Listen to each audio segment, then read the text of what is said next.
Welcome to the end of time. Or perhaps, more accurately, to the countless possible ends. Since the dawn of human history, we have asked a single, haunting question: how will it all end? Will Earth perish in fire, or in ice? Will the end arrive suddenly, in chaos and fury, or slowly, in silence and decay? Across ages, across cultures, prophets, poets, and scientists alike have tried to answer. The myths tell us of gods and punishments. The scriptures warn of judgment and apocalypse.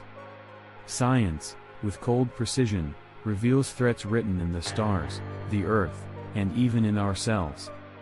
So tonight, we journey across myth and science, across prophecy and physics, to ask, what is the ultimate fate of life on Earth? The wrath from the sky, asteroids and comets. Imagine fire raining down from the heavens. The ancients feared it, and for good reason. 65 million years ago, an asteroid as wide as a city struck Earth, ending the age of the dinosaurs in a single day.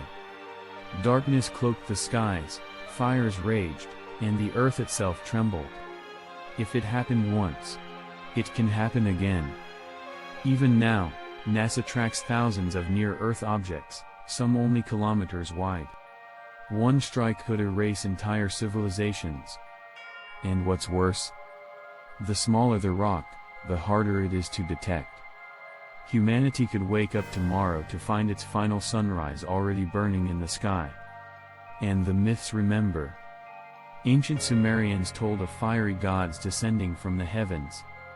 The Norse spoke of Ragnarök, the doom of the gods, when fire and stone would fall. Perhaps, in their stories, they carried memories of cosmic fire that once shook the earth. The fury beneath us, supervolcanoes, but the danger is not only above. It sleeps beneath our feet. Deep under Yellowstone in the United States lies a supervolcano. Not just a mountain, but an ocean of molten rock. If it erupts, the skies will be filled with ash, the sun darkened for years, crops failing across continents. Humanity would not vanish in a single blow, but slowly, starved, broken, and scattered. And once again, myth and memory intertwine. Cultures across the Pacific Rim told tales of fire gods under the earth, of mountains that devour the sky. The gods of fire were not only imagination, they were warnings carved into myth. The silent end, climate and collapse. But perhaps the most chilling threat is the one we are building ourselves. The climate. Our world is fragile. A balance of oceans, winds, and air sustains us. But we have tipped that balance. Seas rise. Storms grow monstrous. Forests burn. What once took millennia now shifts in mere decades. Ancient texts warned of floods that consumed the earth, the story of Noah, of Utnapishtim and Gilgamesh, of endless waters that drowned the wicked. Could these myths be memories of real floods? Or warnings of our own future? For unlike asteroids or volcanoes, this apocalypse is not written in the stars. It is written in us. Cosmic dangers, gamma rays and black holes, but beyond our Earth lie terrors we cannot control. A gamma ray burst, an explosion of unimaginable energy from a dying star, could strip our atmosphere in seconds, leaving us naked under the deadly radiation of space. Silent. Invisible.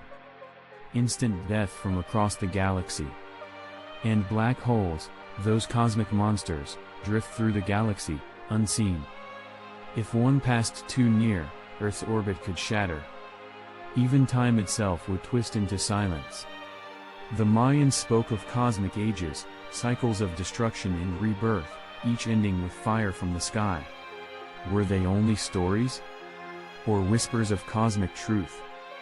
The death of the sun, our greatest giver of life, is also our executioner. The sun. It burns now with steady light, but it is a star, and stars die. Slowly, it grows brighter, hotter. In a billion years, the oceans will boil away, the air will thin, and Earth will wither into desert. In 5 billion years, it will swell into a red giant, swallowing Mercury, Venus, and perhaps Earth itself. Our home will be nothing but ash and silence. The ancients knew the sun was eternal. To Egyptians, it was Ra, the god reborn each day. To the Aztecs, it was a fragile gift, kept alive by sacrifice. Perhaps they knew, deep down, that even the sun's light is only temporary. The end of the universe, and beyond all this lies the greatest end of all. The death of the universe. Some scientists speak of the heat death, a slow fading, where stars burn out, galaxies fall dark, and even atoms crumble. No fire, no explosion, only an eternal silence. Others whisper of the Big Rip, where the very fabric of space tears itself apart, shredding stars, planets, and life into nothingness.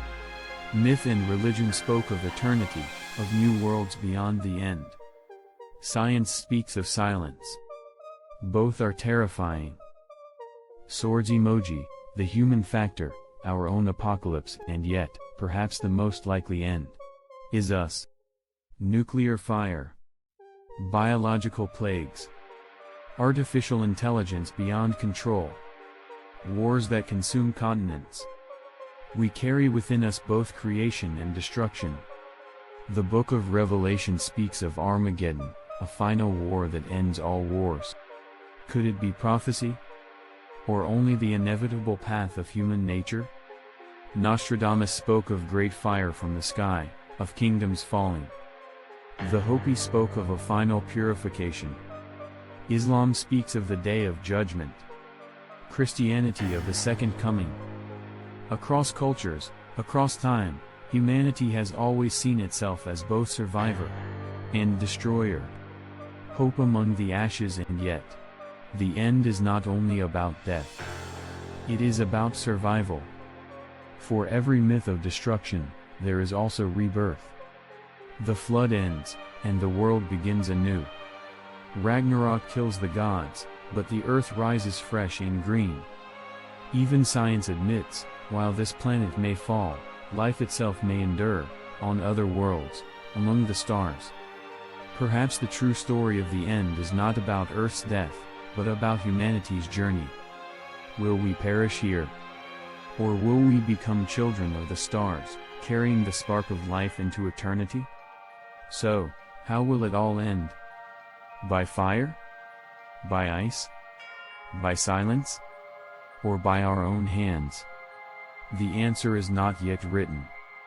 Until then, we remain dreamers, survivors, and storytellers on a fragile world spinning through the dark. Join us on Atlas in Mysteries. Subscribe, and continue the journey into the unknown.